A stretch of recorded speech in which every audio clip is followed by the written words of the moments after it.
Decía Abraham Kuyper que la impresión general es que la obra del Espíritu comienza cuando la obra del mediador en la tierra se acaba. Que la obra del Espíritu comienza cuando la obra del mediador en la tierra se acaba. Pero esa es la impresión general. No es así. Cuando se anunció que estudiaríamos la doctrina del Espíritu Santo, es posible que algunos inmediatamente hayan pensado que nos sumergiríamos en los aspectos que tienen que ver con Pentecostés, el bautismo con el Espíritu, los dones espirituales. Pero fue el gran teólogo puritano John Owen que expresó que para poder entender el significado de la obra del Espíritu Santo, primero tenemos que explorar su relación con la vida y ministerio de nuestro Señor Jesucristo. Y él decía que no podemos estudiar la obra del Espíritu comenzando con su relación con el creyente, porque es como comenzar por el cuerpo y no por la cabeza. Hay que estudiar primero su obra en el Señor Jesús.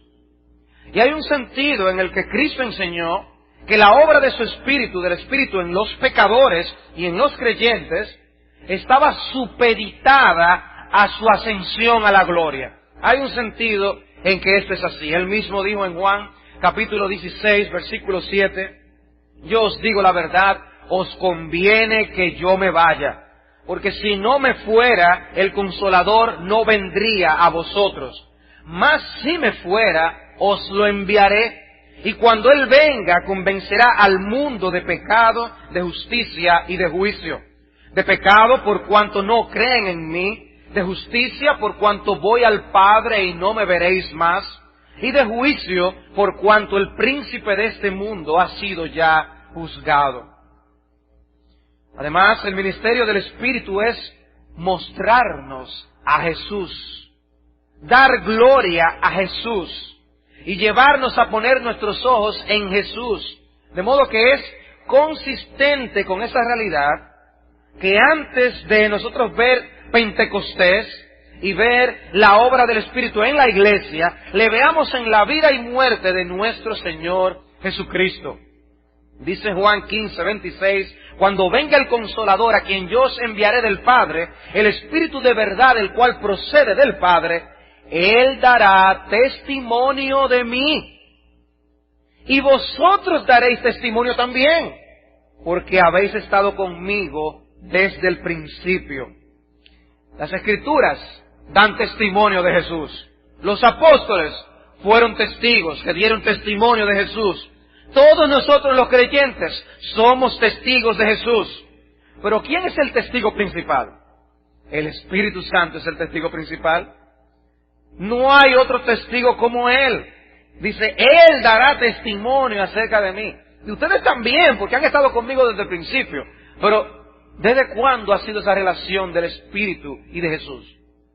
Dice, Él dará testimonio. ¿Quién mejor que el llamado Paracleto para dar testimonio del Señor Jesús? Esa palabra Paracleto viene del griego y significa literalmente uno llamado a estar al lado de otro. Y una de las cosas que hacían los paracletos era testificar a favor de otro en un juicio. Es un término con una connotación legal y por eso en 1 de Juan capítulo 2, versículo 1, cuando habla de nuestro Señor Jesucristo, dice que Él es un abogado que tenemos para con el Padre. Yo estas cosas les escribo para que no pequéis, pero si alguno hubiere pecado, dice en ese sentido, tenemos un abogado. Tenemos a alguien que puede dar testimonio en defensa nuestra, el Paracleto. Esa palabra, abogado, es Paracleto. Y en los días del Señor, los abogados no eran los profesionales que hoy vemos en los juicios. Los jueces dilucidaban la verdad en base a los testimonios de los paracletos. Personas que podían vindicar a los acusados diciendo la verdad. Y más que una persona profesional instruida en la ley, se necesitaba de un íntimo que pudiera dar testimonio del carácter de la persona y de los hechos. Y en ese sentido, nadie mejor que el Espíritu para dar testimonio acerca de Jesús. Y si ustedes observan en el libro de Juan, el Evangelio de Juan, enfatiza mucho, destaca el punto de que Cristo es el Hijo de Dios, y lo hace mostrando aún sus señales, mostrando sus evidencias. Pero Él también trae sus testigos, y uno de sus testigos es el Espíritu Santo, el íntimo de Jesús, aquel que puede hablar con conocimiento de causa, porque ha estado con Él en cada una de las etapas de su vida. Fue un compañero inseparable de nuestro Señor. Todo lo que Cristo hizo lo llevó a cabo en la presencia del Espíritu. Por eso su testimonio es tan importante. Dice Ferguson, a quien le debo mucho en sus escritos acerca del Espíritu, y específicamente en esta área en la que él escribe, hablando de la obra del Espíritu en la vida de nuestro Señor Jesucristo, y él a su vez aprendió mucho de John Owen. Él decía lo siguiente: desde el vientre hasta la tumba y hasta el trono, el Espíritu fue el compañero continuo del Hijo. El Espíritu fue el compañero continuo del Hijo. La relación entre Cristo y el Espíritu es tan estrecha que cuando el Espíritu viene a morar en el creyente, Pablo le llama el Espíritu de Cristo. El Espíritu de Cristo. Dice Romanos 8:9. Mas vosotros no vivís según la carne, sino según el Espíritu, si es que el Espíritu de Dios mora en vosotros. Y si alguno no tiene el Espíritu de Cristo, no es de Él. Pero si Cristo está en vosotros, el cuerpo en verdad está muerto a causa del pecado, mas el Espíritu vive a causa de la justicia. ¿Ven ustedes el juego de palabras que usa Pablo aquí en Romanos 8? Él está usando al Espíritu y a Cristo de manera intercambiable. Dice, si alguien no tiene el Espíritu de Cristo, no es de Él. Pero si Cristo está en vosotros. Y decía anteriormente que nosotros no vivimos según la carne, sino según el Espíritu. Está hablando obviamente del Espíritu Santo. ¿Qué relación tan íntima entre Cristo y el Espíritu? Pasemos a ver entonces esa obra del Espíritu en cada una de las etapas trascendentales de su vida y ver cómo el Espíritu obró en cada una de ellas. No veremos todas en la tarde de hoy, sino que hoy veremos solamente una parte y continuaremos, si el Señor lo permite, la semana próxima. Veamos en primer lugar la obra del Espíritu en su encarnación. La obra del Espíritu en la encarnación del Hijo de Dios. Nosotros sabemos por las enseñanzas de todas las Escrituras que la Trinidad completa estuvo involucrada en diferentes acciones. Cuando estudiamos la doctrina de la creación, nosotros vemos que el Padre, el Hijo y el Espíritu están involucrados. El Padre es creador, el Hijo es creador y el Espíritu Santo es creador. Y así hay eventos en que podemos atribuir obras a las tres personas de la Trinidad. Y la encarnación es una de ellas. Nosotros recordamos cómo Cristo, citando la profecía, por así decirlo, se le aplica a él en la Escritura, cuando dice, me preparaste cuerpo. Como el Hijo mismo hablando, tú me preparaste cuerpo en que yo me encarnara, citando la profecía. O sea que el Padre estuvo involucrado. En otros textos, el Padre es presentado como aquel que envía al Hijo y se encarna. Pero también la Biblia habla de que el mismo Cristo participó de su encarnación. Y Él se humilló a sí mismo. O como dice Hebreos capítulo 2, versículo 14 en adelante, Él tomó para sí esa naturaleza nuestra. Él participó de lo mismo que nosotros participamos, una naturaleza humana. Pero no solamente el Padre y el Hijo actuaron en la encarnación, sino que el Espíritu Santo también participó. Mateo capítulo 1. Ustedes buscan Mateo 1:16. Está hablando en la genealogía de nuestro Señor, y en el versículo 16 dice: y Jacob engendró a José, marido de María, de la cual nació Jesús, llamado el Cristo. Inmediatamente vemos aquí en Mateo que se especifica en esta genealogía que el Señor nace de María. No dice sencillamente Jacob engendró a José, José engendró a Jesús. No, es diferente. No fue así la historia. José era el marido de María. De ella nació Jesús. Esa es la historia correcta. Y luego nos dice en el versículo 18, el nacimiento de Jesucristo fue así. Realmente la concepción de Jesucristo fue así. Estando desposada María su madre con José, antes que se juntasen, se halló que había concebido del Espíritu Santo. Había concebido del Espíritu Santo. Esto levanta la inquietud que ustedes conocen en José. Se le aparece un ángel en sueños que le dice: no la dejes, porque él quería cuidarla, aún su reputación.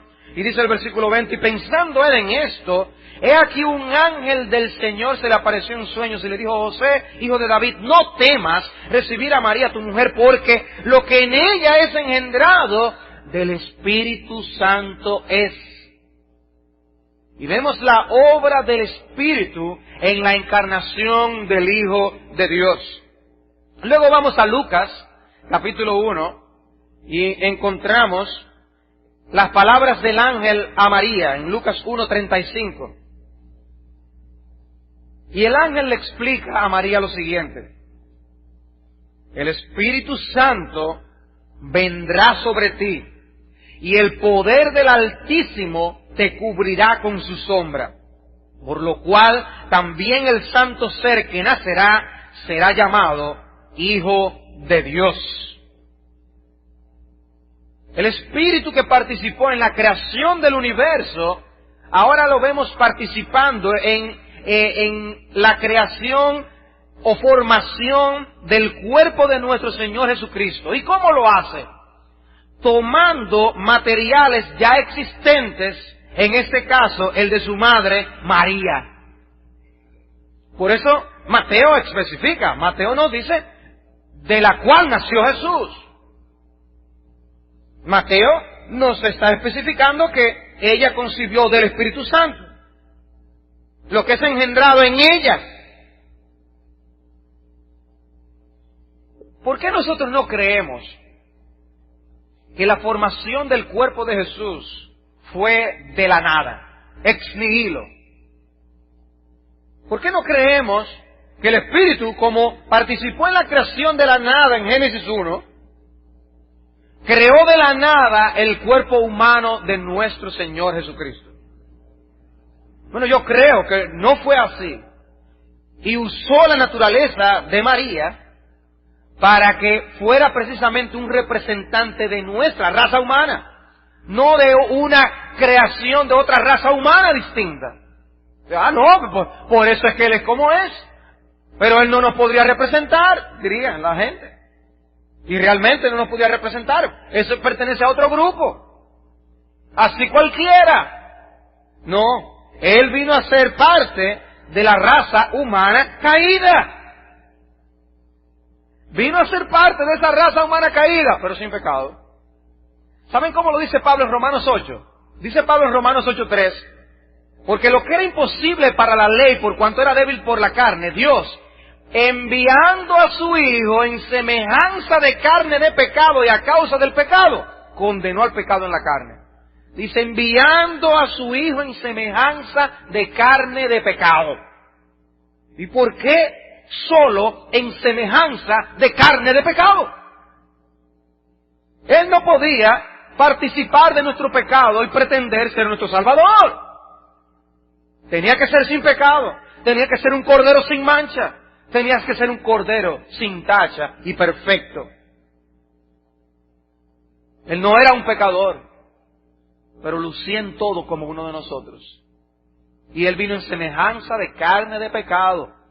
Es más, como dice Pablo en Gálatas 4, y se fue, nació sujeto a la ley. Sujeto a la ley y sujeto a las condiciones en que el mundo caído está. Él no nació en un mundo aislado en el que no había efectos del pecado, no. Él tuvo efectos del pecado. Él participó de una humanidad caída sin pecado. ¿Cómo así? Bueno, que él precisamente tuvo que ser afectado por el pecado que había a su alrededor, por las consecuencias que el pecado ha traído sobre este mundo. Él lo vivió en carne propia. De manera que es nuestro representante perfecto.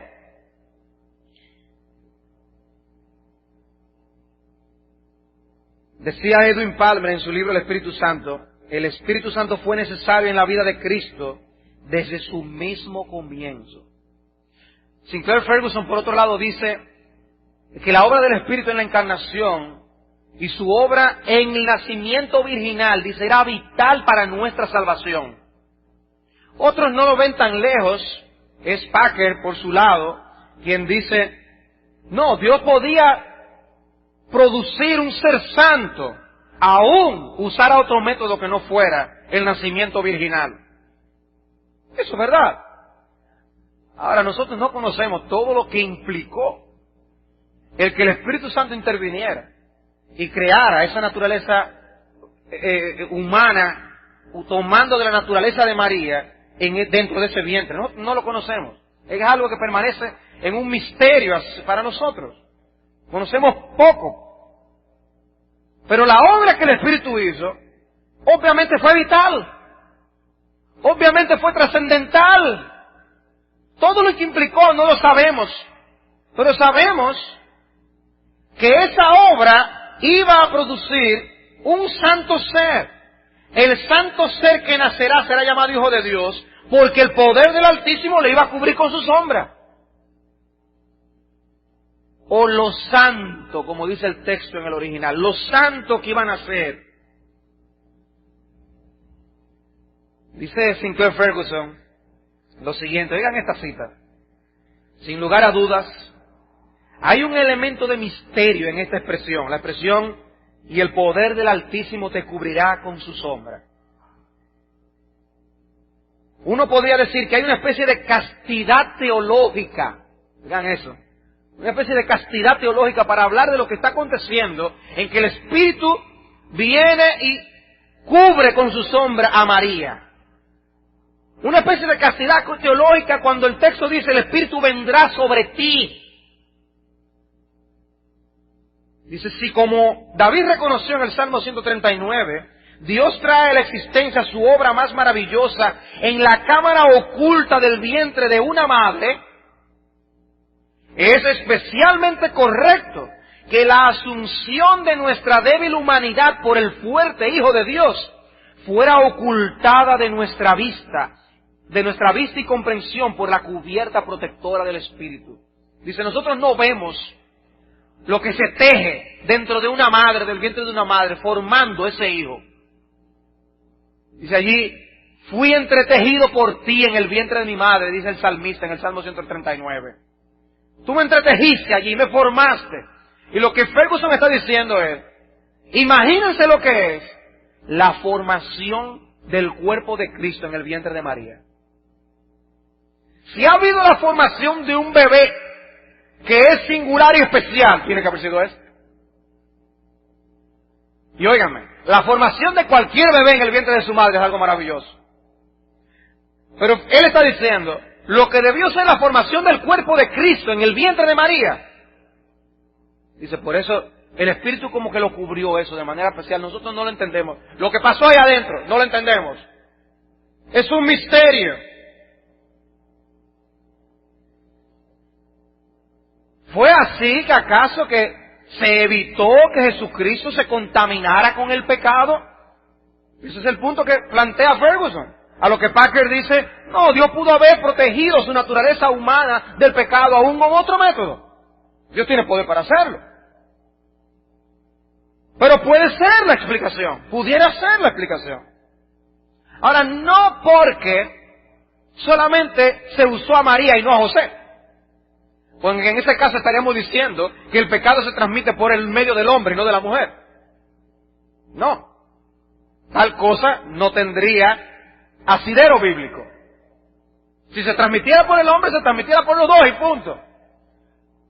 O si María lo transmite, pues lo transmitiría María también. Y es aquí donde la Iglesia Católica trata de evitar este escollo, y ellos fabricaron la doctrina de la Inmaculada Concepción de María. No, lo que pasó fue que María fue concebida sin pecado. Y por eso cuando da a luz al Hijo de Dios, Él es sin pecado también. Y pero hay que irse para atrás, y para atrás, y para atrás, y para atrás. Y vamos a tener que llegar entonces donde Adán y Eva también, al final de cuentas. No, Dios lo hizo formando esa naturaleza humana de Cristo sin pecado. Aunque su madre era una pecadora, como ella misma confiesa. Y como ella misma llama a Jesús su Salvador. Ella confiesa que es pecadora. Es una doctrina equivocada. Entonces, ¿cómo evitó el Señor Jesús heredar la naturaleza pecaminosa de los hombres? El detalle formativo no sabemos. Pero el Espíritu hizo una obra tal que dice el texto: el poder del Altísimo te cubrirá con su sombra, por lo cual lo santo que nacerá será llamado Hijo de Dios. Y vemos entonces a una persona, la segunda persona de la Trinidad, a partir de ese momento, con dos naturalezas.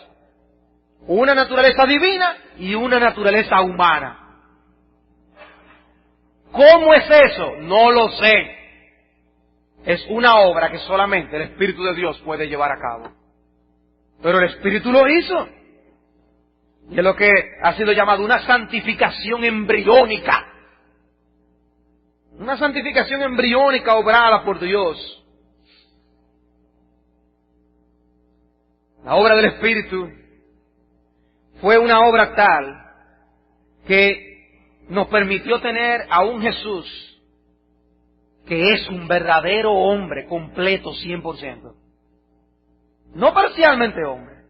La obra del Espíritu fue darle a la segunda persona de la Trinidad un cuerpo humano 100% como el nuestro.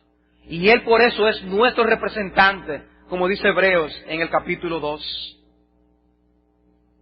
Conoció lo que era ser débil y frágil, lo que era ser tentado y afligido, plenamente hombre. Es más, llevó a cabo en un sentido una nueva definición de lo que el hombre venía a ser. Lo que Adán no pudo ser para nosotros, Jesucristo viene a ser para nosotros. Y Él entonces, a partir de Jesucristo, nosotros tenemos un modelo de santidad, un ejemplo que copiar de vida. Era Ireneo, desde los padres de la iglesia.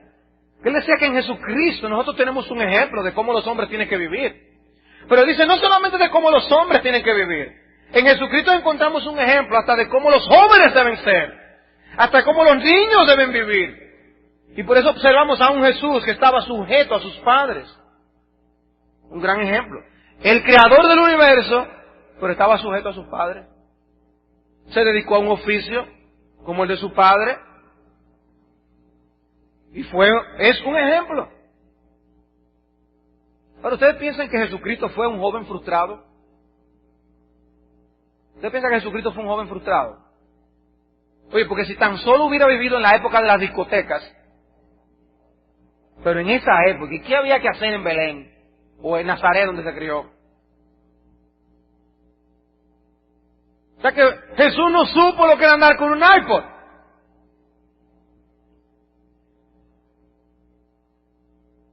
Jesús no supo lo que era jugar con un Wii.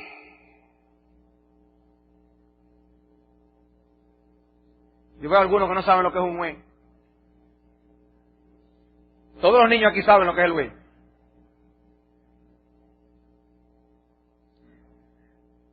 Ha sido fabricado un videojuego para poner a moverse a todos los niños sedentarios que nada más querían jugar videojuegos sentados. Y se juega con un control donde hay que, si usted es jugando tenis, pues tiene que mover el brazo también como si estuviera jugando tenis. Si es pichando, tiene que moverse y pichar como si estuviera pichando de verdad. Hay 2 o 3 televisiones que se han sido rotas de esa forma, pero es así. Pero Jesucristo no disfrutó esas cosas.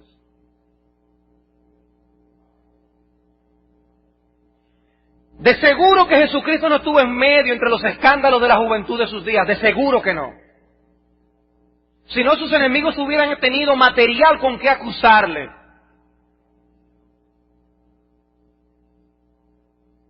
Pero no fue un niño frustrado ni un joven frustrado.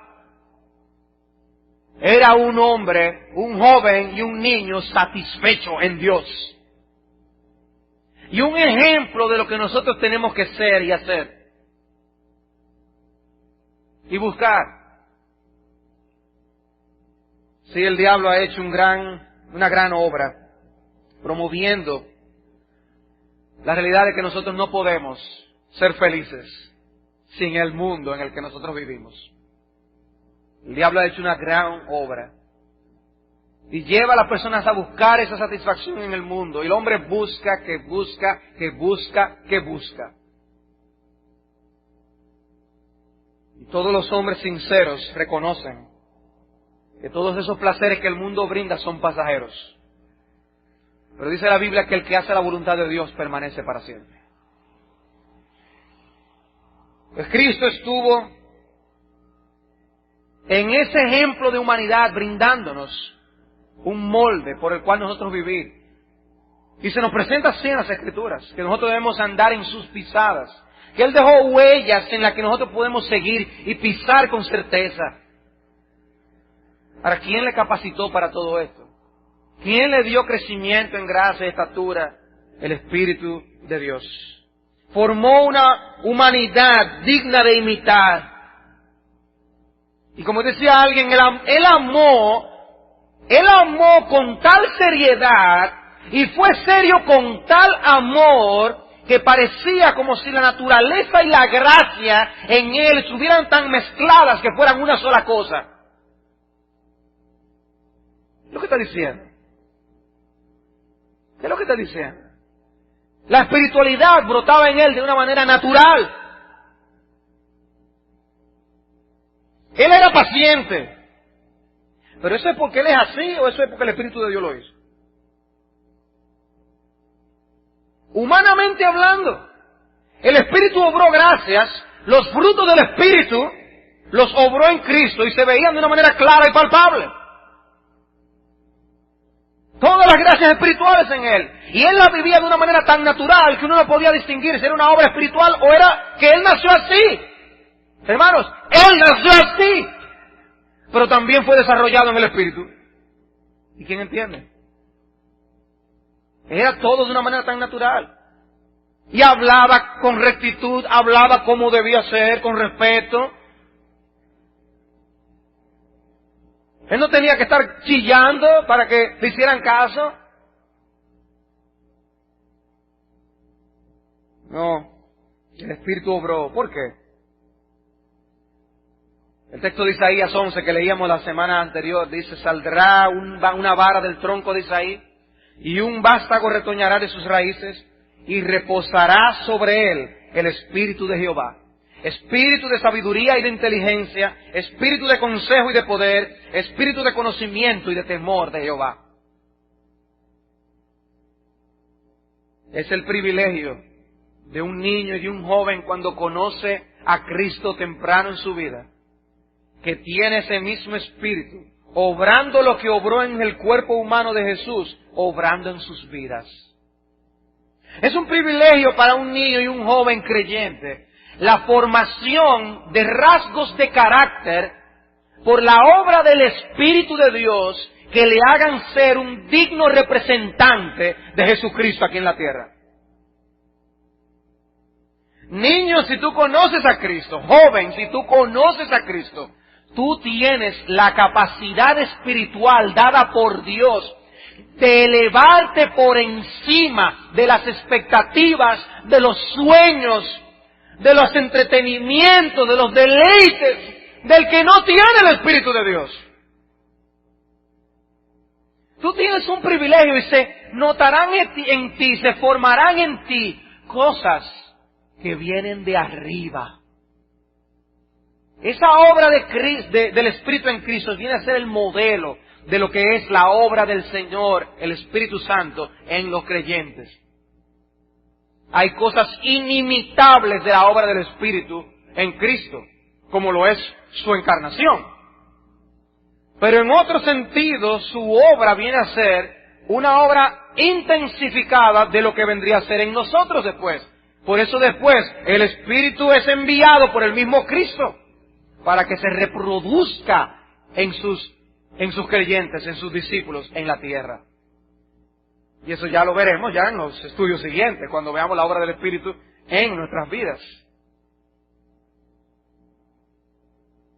Pero yo creo que esa es una gran aplicación para nosotros, y es tener esa expectativa de que ese Espíritu que obró en Cristo es el Espíritu que obra en nosotros en el día de hoy. Y ese Espíritu que obró para que Él fuera ese niño, ese joven, ese hombre, obre en nosotros de esa misma forma en el día de hoy. Y el Espíritu no obró en Cristo a alguien mundano, a alguien con envidia por las cosas mundanas, no obró ese tipo de cosas. Obró sed y satisfacción en las cosas de Dios y espirituales. Pero pasemos a ver la obra del Espíritu en su bautismo también, en su bautismo.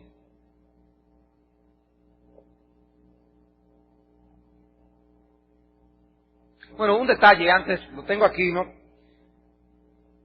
Si no lo digo después, a lo mejor no tengo otro contexto en el cual decirlo. En el contexto de su nacimiento es interesante, sencillamente esto como una nota adicional. Que el Espíritu se involucra tanto en la encarnación de Cristo, que preparó el camino, por así decirlo, proféticamente, obrando en diferentes hombres antes del nacimiento mismo del Señor. Por ejemplo, nosotros encontramos en Lucas capítulo 1, versículo 41, a Elizabeth llena del Espíritu Santo. Dice Lucas 1:41, y aconteció que cuando oyó Elizabeth la salutación de María, la criatura saltó en su vientre, y Elizabeth fue llena del Espíritu Santo. Luego vemos a Zacarías lleno del Espíritu Santo. Capítulo 1, versículo 67. Dice, Zacarías su padre fue lleno del Espíritu Santo y profetizó diciendo, y aquí viene esta profecía de Zacarías, bendito el Señor Dios de Israel, que ha visitado y redimido a su pueblo, etcétera. Y dice en el versículo 76, y tú, niño, profeta del Altísimo serás llamado, porque irás delante de la presencia del Señor para preparar sus caminos. Zacarías es lleno del Espíritu y profetiza, y dice con respecto a Juan, tú prepararás el camino del Mesías. El Espíritu hace presencia, una vez más, de manera clara y abierta. Luego vemos a Simeón, donde se dice que el Espíritu estaba sobre él, capítulo 2, versículo 25. Dice, y aquí había en Jerusalén un hombre llamado Simeón, y este hombre justo y piadoso esperaba la consolación de Israel, y el Espíritu Santo estaba sobre él. Y le había sido revelado por el Espíritu Santo que no vería la muerte antes que viese al ungido del Señor. Y movido por el Espíritu, vino al templo. Y cuando los padres del niño Jesús le trajeron, etcétera, ven el énfasis de la presencia del Espíritu en estos eventos previos a la manifestación del Señor. Con Juan el Bautista, capítulo 1, versículo 15. Dice acerca de Juan el Bautista, porque será grande delante de Dios, no beberá vino ni sidra, y será lleno del Espíritu Santo, aún desde el vientre de su madre. Y luego entonces, refiriéndose a Cristo, capítulo 1, versículo 35, el texto que leímos, en la manifestación del Espíritu en el nacimiento, en la concepción del Señor. ¿Formó parte el Espíritu de esta obra de la encarnación del Señor? Evidentemente, había un interés del Espíritu Santo en que Él participara de estas cosas. Había un alto interés. Bien, en cuanto al bautismo, nosotros tenemos que en los evangelios encontramos muy poco con respecto a la niñez y a la juventud del Señor. Pero su bautismo es contemplado con tal importancia que los 4 evangelios narran el hecho. Dice en Mateo capítulo 3, versículo 13, en adelante, Entonces Jesús vino de Galilea a Juan al Jordán para ser bautizado por él.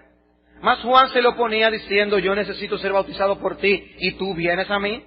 Pero Jesús le respondió, deja ahora, porque así conviene que cumplamos toda justicia. Entonces le dejó. Y Jesús, después que fue bautizado, subió luego del agua, y aquí los cielos le fueron abiertos, y vio al Espíritu de Dios que descendía como paloma y venía sobre él. Y hubo una voz de los cielos que decía, este es mi Hijo amado, en quien tengo complacencia. O sea, los evangelios destacan este evento, más que cualquier cosa que pudiéramos saber de su niñez. ¿Cuántas cosas quisiéramos saber de la niñez del Señor o de su juventud? Sin embargo, la Escritura hace silencio. Pero viene y destaca este evento trascendental, el bautismo de nuestro Señor. En Lucas capítulo 3, cuando se narra acerca de este evento, dice, aconteció que cuando todo el pueblo se bautizaba, también Jesús fue bautizado, y orando el cielo se abrió, y descendió el Espíritu Santo sobre él en forma corporal como paloma. Y vino la voz del cielo que decía, tú eres mi Hijo amado, en ti tengo complacencia. En el Evangelio de Juan ocurre otra cosa. En el Evangelio de Juan, vemos a Juan dando testimonio de a quién él estuvo bautizando. Y dice que en cierto día, en Juan 1:29, Juan vio a Jesús que venía a él y dijo, he aquí el Cordero de Dios que quita el pecado del mundo. Este es aquel de quien yo dije, después de mí viene un varón, el cual es antes de mí porque era primero que yo. Y dice en el versículo 32, también dio Juan testimonio diciendo, vi al Espíritu que descendía del cielo como paloma y permaneció sobre él. Y yo no le conocía, pero el que me envió a bautizar con agua, aquel me dijo, sobre quien veas descender el Espíritu y que permanece sobre él, este es el que bautiza con el Espíritu Santo. Y yo le vi y he dado testimonio de que este es el Hijo de Dios. Juan, en esa manera en que presenta la importancia de dar testimonio de Jesús, dice, yo doy testimonio de quién es Él. Y yo vi que el Espíritu reposó sobre Él y permaneció sobre Él. Ese es el que bautiza después con el Espíritu. Los 4 evangelios narran el evento, y lo que ocurrió fue tan glorioso. Óigame, los cielos se abrieron, el Espíritu desciende, una voz del cielo habla, Dios el Padre hablando, un evento singular, algo grande está pasando. El Mesías está iniciando su ministerio y lo hace siendo ungido por el Espíritu Santo. Él es el profeta, el sacerdote y el rey de su pueblo. Yo no le conocía, pero dice más, para que fuese manifestado a Israel. Por esto vine yo bautizando con agua. Este es el Hijo de Dios. Para que se vea claramente quién es ese que estaba iniciando su ministerio. Superior a todos los que habían venido antes que él. Profeta, sacerdote y rey. Y él no estaba más que cumpliendo la profecía del Salmo 45, versículo 6. Un salmo mesiánico. Cuando dice, tu trono, oh Dios, es eterno y para siempre. Cetro de justicia es el 3 cetros de tu reino. Has amado la justicia y aborrecido la maldad. Por tanto te ungió Dios, el Dios tuyo, con óleo de alegría, más que a tus compañeros. Y encontramos a varios comentaristas aplicando esa declaración, te ungió Dios, el Dios tuyo, y aplicándolo a ese momento del bautismo, cuando el Espíritu Santo vino y permaneció sobre él. El Espíritu estaba obrando y diciendo que ese ministerio que iba a seguir de ahí en adelante era un ministerio apoyado, guiado, sostenido por el Espíritu de Dios. Pero veremos eso del ministerio la semana que viene, si Dios lo permite. Mientras tanto, tenemos ese testimonio de Pedro, cuando él predicando en donde Cornelio, dice en Hechos 10:37, vosotros sabéis lo que se divulgó por toda Judea, comenzando desde Galilea, después del bautismo que predicó Juan, cómo Dios ungió con el Espíritu Santo y con poder a Jesús de Nazaret, y cómo éste anduvo haciendo bienes y sanando a todos los oprimidos por el diablo, porque Dios estaba con él. ¿Cómo es? Que Dios estaba con él. Pero que él es Dios. No solo que Dios estaba con él, es que él es Dios. Oigan qué interesante. Pedro, ya por revelación del Espíritu de Dios, y queda registrado en las Escrituras, explica lo que ocurrió con Jesús y dice que en ese momento él fue ungido con el Espíritu. ¿Y qué ocurrió? Entonces él tuvo un ministerio poderoso en que aún liberaba y sanaba a los oprimidos por el diablo. ¿Por qué? Porque Dios estaba con él. La presencia del Espíritu sosteniendo su ministerio. Y veremos un poco más de eso la semana próxima. Pero cabe resaltar aquí, hermanos, el hecho de cómo nosotros todos debemos desenvolvernos en la vida y desempeñar nuestra vida cristiana, poner nuestros dones en operación, funcionar en nuestras familias, funcionar en la iglesia, en dependencia del mismo Espíritu de Dios, del quien el Señor Jesucristo dependió, siendo Él Dios. Oigan eso. Quizá por eso no se estudia tanto el ministerio del Espíritu en la vida de Cristo. Porque si Él es Dios, ¿qué más necesita? Sin embargo, la Escritura enfatiza y destaca que Él dependió del Espíritu de Dios. Y nosotros pretendemos vivir desamparados de esa influencia. ¿Ven ustedes la importancia de que nosotros seamos sensibles a la obra del Espíritu de Dios en nuestras propias vidas? Yo les estoy diciendo, hermanos, es que para nosotros funcionar como iglesia, para tú desempeñar tu ministerio, para tú desempeñarte en tu familia, en medio de tu hogar, para tú cumplir el rol que Dios te ha asignado aquí en este mundo, tú necesitas depender del Espíritu de Dios. Es amparado en su fuerza que podrás echar hacia adelante. Si Cristo no se atrevió a dar un paso antes de ser ungido de esa forma. ¿Y qué hizo Cristo todos esos años antes de esto? Esperando el momento para servir. Hermanos, 3 años en las manos de Dios son más fructíferos que 100 tú dependiendo de ti mismo. Él no tenía que adelantarse. Bueno, se me va acabando el tiempo y yo estoy desperdiciando el tiempo. Yo pudiera estar haciendo milagros en el mundo entero. Sin embargo, no. Él esperó su tiempo. Porque 3 años, dependiendo del Espíritu de Dios, son más fructíferos. Hermanos, hacer las cosas en el tiempo de Dios, a la manera de Dios, es lo mejor. Dependiendo de Dios, de la guía de su Espíritu Santo.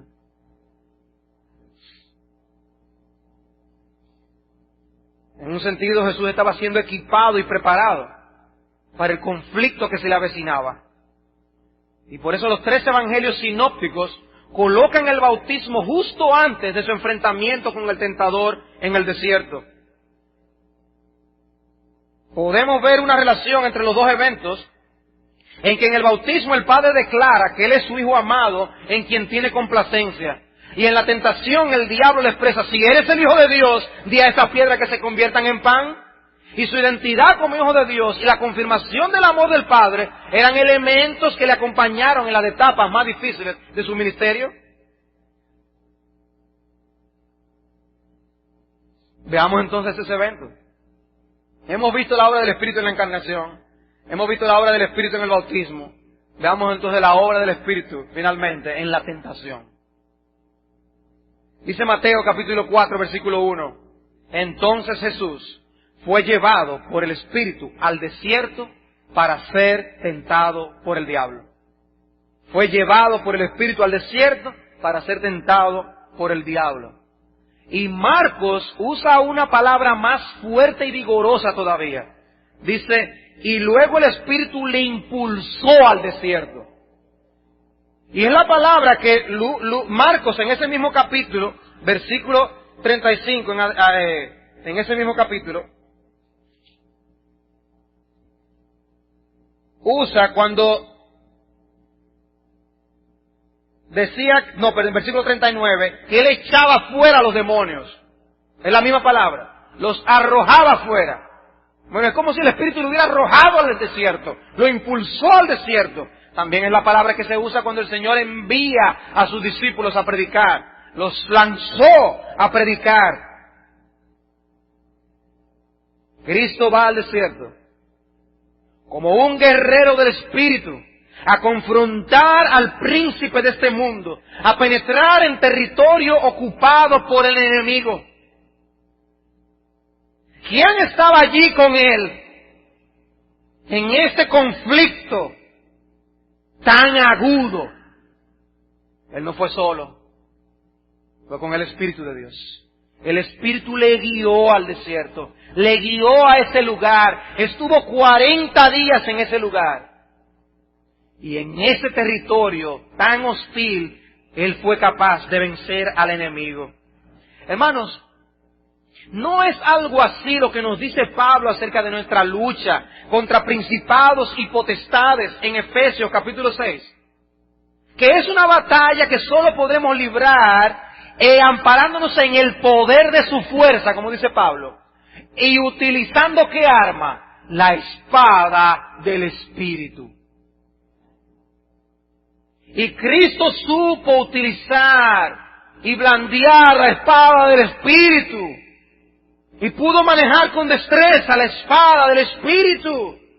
El diablo venció al primer Adán, pero ahora el segundo Adán es llevado a terreno enemigo para ser tentado por el mismo adversario. En aquella ocasión, Adán cayó en un huerto, en un jardín, en un paraíso. Pero Cristo venció aún en medio de un desierto, amparado en el poder del Espíritu de Dios.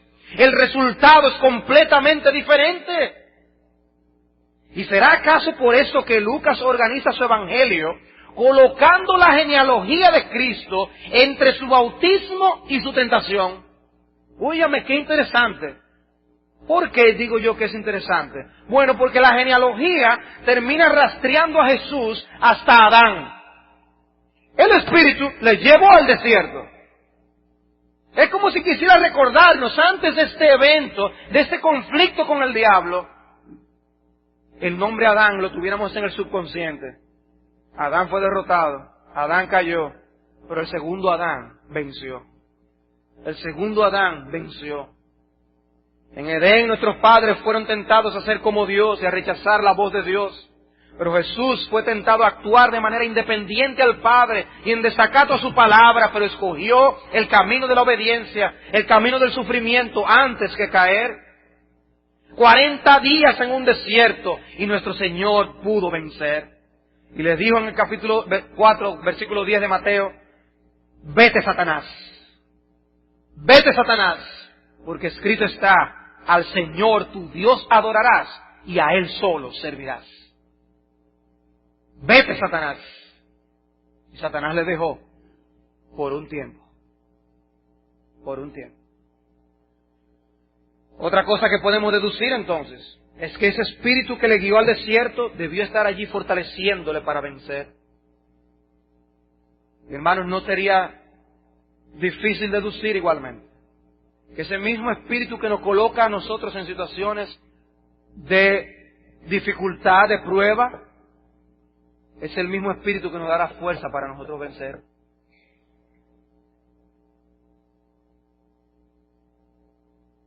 Cuando el Señor le dijo a Satanás: no, sí, ve, tienta a mi siervo Job. De seguro que Job no estuvo solo. De seguro que no fue el diablo que puso las palabras en Job de que Dios dio y Dios quitó, sea el nombre de Dios bendito. No fue el diablo que puso esas palabras. Tenía que ser una obra del Espíritu de Dios en ese siervo del pasado. Y una pregunta: ¿dónde aprendió Jesús a manejar la espada del Espíritu de ese modo? ¿Ustedes recuerdan? No, mira, dile. Nosotros tenemos una frase: hambre atrasada. Cuando alguien dice: oye, fulano tenía una hambre atrasada, o comió como alguien que tiene un hambre atrasada. Pues nosotros podemos imaginarnos al Señor, después de estar 40 días en el desierto, ayunando, tenía que tener hambre. Y el diablo le dijo: mira, dile a esta piedra que se convierta en el pan. Si tú eres el Hijo de Dios, ¿qué había dicho el Señor en el bautismo? Este es mi Hijo amado en quien tengo complacencia. Si tú eres el Hijo de Dios, dile a esta piedra que se convierta en pan. Escrito está: no solo de pan vivirá el hombre, sino de toda palabra que sale de la boca de Dios. ¡Wow! Se defendió a la perfección con la espada del Espíritu. Y así cuando dice, no, arrójate del templo, que los ángeles mandan a tus ángeles que te van a atrapar. No tentarás al Señor tu Dios. No tentarás al Señor tu Dios. El Señor está mostrando que conocía bien las Escrituras. El Señor está mostrando que Él había meditado en el libro de Deuteronomio. El Señor está demostrando que Él prestaba atención cuando Él iba al templo y se explicaba la palabra de Dios. No, pero pastor, es que Jesús es Dios, es que Él se sabe todos los versículos. No, hermano, ese no es el asunto. Su defensa venía por el conocimiento que Él tenía adquirido en su educación y en su meditación de la palabra de Dios, humanamente hablando, porque recuerden que Él humanamente hablando no conocía todo, que Él humanamente hablando no sabía el día ni la hora en que el Hijo de Dios viene a la tierra. De manera que de dónde Él extrajo este conocimiento para defenderse, como lo pudo hacer y con lo que nos sirve de ejemplo a nosotros, por todos esos años en los que desconocemos lo que pasó con el Señor, donde el Espíritu estuvo haciéndole crecer en sabiduría y en gracia delante de los hombres y delante de Dios. Su conocimiento de las Escrituras no vino del cielo, estaba fundamentado en ese empeño en conocer las Escrituras, en meditar en la palabra de Dios y aplicar estas cosas a su propia vida y a su propio corazón. Así conoció Deuteronomio capítulo 8. Y hermanos, eso nos dice algo a nosotros. ¿Tú quieres aprender a ser diestro con la espada del Espíritu? Amado hermana, amada hermana, amado hermano, ten comunión con Dios. Y teniendo comunión regular y frecuente con Dios, medita en la palabra de Dios. Relaciónala con tu vida. ¿Qué tiene la palabra de Dios para edificar tu alma hoy? ¿Qué necesita tu alma? Yo no estoy en contra de los planes, de los calendarios de lectura de la Biblia. Los apoyo y se los recomiendo a muchos hermanos que vienen a mi oficina. Pero mi hermano, nosotros necesitamos sobre todas las cosas relacionar lo que leemos con nosotros. Por eso el Señor pudo sacar la espada en el momento de necesidad y decir, no, es que la Escritura dice. La Escritura dice. ¿Saben por qué nosotros muchas veces caemos? Porque desconocemos las Escrituras que nos ampararían en determinadas situaciones. ¿Tú sabes por qué tú has tenido victoria en otras ocasiones? Porque tú has sabido acudir a la Biblia y apoyarte en la Biblia y decir, no, mi Dios dice, y por eso yo no haré esto o haré lo otro. Mira tus victorias y rastréalas hasta la palabra de Dios. Y mira tus derrotas y rastréalas hasta tus descuidos de relacionar esa palabra con tu propio corazón o con tus propias circunstancias. ¿Tiene Dios algo que decirte en el problema que tú estás viviendo hoy? ¿Tiene Dios algo que decirte con la decisión que tú tienes que tomar, con el problema que tú tienes con aquel vecino, con el problema que tienes con aquel familiar? ¿Tiene la Biblia algo que decirte con ese problema de carácter que tú estás enfrentando, con la forma en que tú estás hablando a tus hijos? ¿Tiene algo que Dios que decirte acerca de estas cosas? Hay palabra, mi hermano, hay espada del Espíritu para ayudarte a defenderte, para poder decir, escrito está, y poder salir airosos, como nuestro Señor salió airoso. Pero ¿cómo fue eso? En dependencia del Espíritu de Dios. En dependencia del Espíritu de Dios. Si Cristo vivió en dependencia del Espíritu de Dios, ¿qué nos queda a ti y a mí? ¿Qué nos queda a ti y a mí? ¿No deberíamos vivir más conscientes de la necesidad que tenemos de su ayuda? ¿No deberíamos vivir más de cerca a la palabra de Dios? Hermanos, dedicarle tiempo a la palabra de Dios no es en vano. Y estudiar la Biblia amerita esfuerzo. Relacionarla con tu vida. Yo no estoy hablando estudiar la Biblia para hacer un estudio bíblico y predicárselo a otro y enseñar a otro y dar una clase aquí o allá. Yo estoy hablando de estudiar la Biblia para tu alma.